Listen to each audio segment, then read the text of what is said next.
Hey guys, welcome to another lesson on SwiftUI.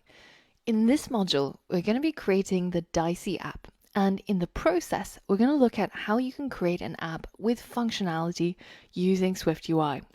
In addition, we're going to get more practice creating layouts using SwiftUI, as well as by working with spaces and padding, as well as creating subviews with properties that can change.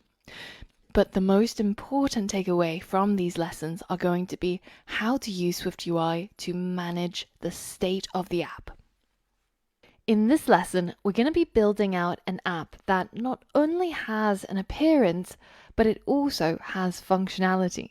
So in this case, the user is actually able to interact with a button on the screen, which will be able to change the dice faces in this dice shaker app.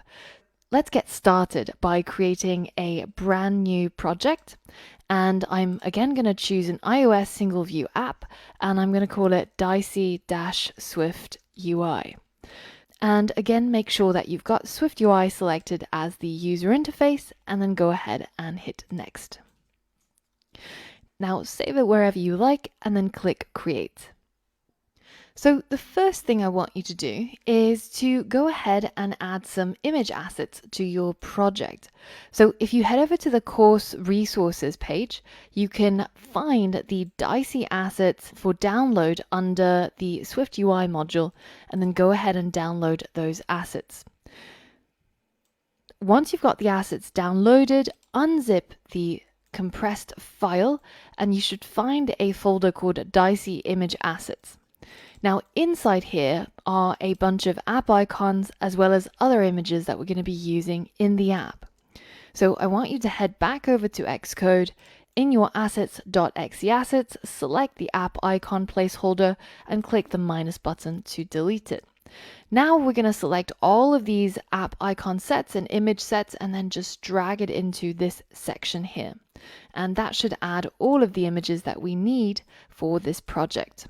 So now we can head back to our content view and collapse our left-hand pane. So let's set up the user interface first. In this Dice app, I want to give it a background image instead of a background color. So we're going to be using the image set that's called background that's already in the assets folder, but go ahead and set up a Z stack with a background image setup. Try and replicate the look that you see here on the right. Pause the video and see if you can complete this challenge. All right, so we can grab a Z stack from our object library, and it's going to be under the first tab. And then I'm just going to drag it into my code. And inside the Z stack, instead of a piece of text, I want to have an image. So I'm going to drag this image view into the stack, and the name of my image, we can just quickly check, is called background. So let's go back to content view and let's change the image name to the string background. So now once our updates load, you should see that our image background has been placed onto our screen, but the problem is that it's placed in its original aspect ratio, which is kind of a square sort of 1:1 aspect ratio. So in this case, what we need is to make our image resizable. So let's add the resizable modifier so that it can actually change its size. And in addition to making it resizable, which makes it take up as much space as it's allowed to, then we're also going to add the ignoring the safe areas. So that was called edges ignoring safe area. So let's add that as well and make sure that all is applied. So it goes to all four corners, ignoring all of the safe areas. And that's the solution to the challenge. Now let's add the remaining images. So on top of the Z stack, I'm going to create another image view. And in this case, the image view is going to hold the Dicee logo image that came with the assets. So I'm going to create another image, and the image was simply called Dicee logo. And there it is. So now the next objects are not going to go in the Z-axis. It's not going to be on top of the Dicee logo. In fact, what I need is everything in a vertical stack. So I'm going to hold down my command key and I'm going to drop this Dicee logo into a V-stack. Now, in addition to the Dicee logo, I also want to put some of these dice images onto the screen. So I'm going to try and take this Dice1 image and place it just below my other image. Again, it's going to be using an image component, and in this case, the name was called Dice1. So now when my preview updates, you should be able to see the logo and the dice face. Now I'm going to go ahead and resize my dice face. So I'm going to do the same thing as I had up here. So I can either write dot resizable, but of course following the SwiftUI conventions, it should be lower down so that we can stack each of them together. I'm going to get rid of some of these extra spaces. Now notice how that dice has been stretched beyond recognition. So we're going to change its aspect ratio to make sure that it's always set to an aspect ratio of 1, which means that it will be 1:1 on both the vertical and the horizontal. And then I'm going to set the content mode to fit so that the image actually fitted to the size rather than stretched in an awkward way. Now, because I'm going to need 2 of these dice faces on the screen, instead of creating another one entirely from scratch, I'm actually going to hold down my command key and extract this subview. And I'm going to call my extracted view the dice view, and I'm going to move it just above the content view. And then I'm going to go ahead and change this number to a dynamic number. Because we have 6 dice, and depending on what number I put at the end, I'll end up with a different dice face on screen. So instead of having a hard-coded number, I'm going to put a value n in there. And when this dice view struct gets initialized, I'm going to initialize it with the n as an int. So now for this dice view, n is going to be equal to 1. And then I'm going to drop this dice view into a horizontal stack and copy it so that I have 2 of them. So there we go. Now notice how at the moment they're going all the way to the edges, which is a little bit too much. So I want to add some padding to my H stack.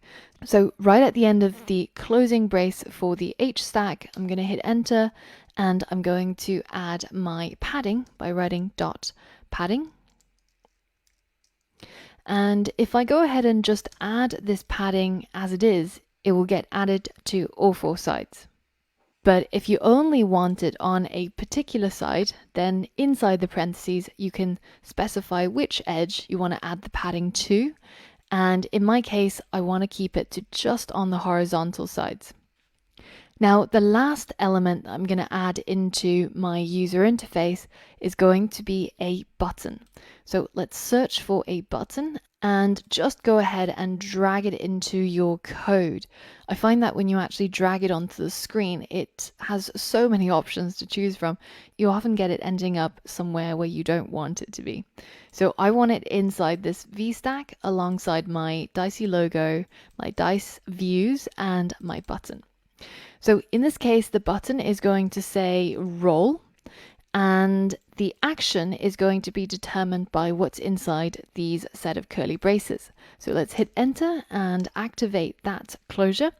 And let's first modify our text. So at the moment, it's really, really small.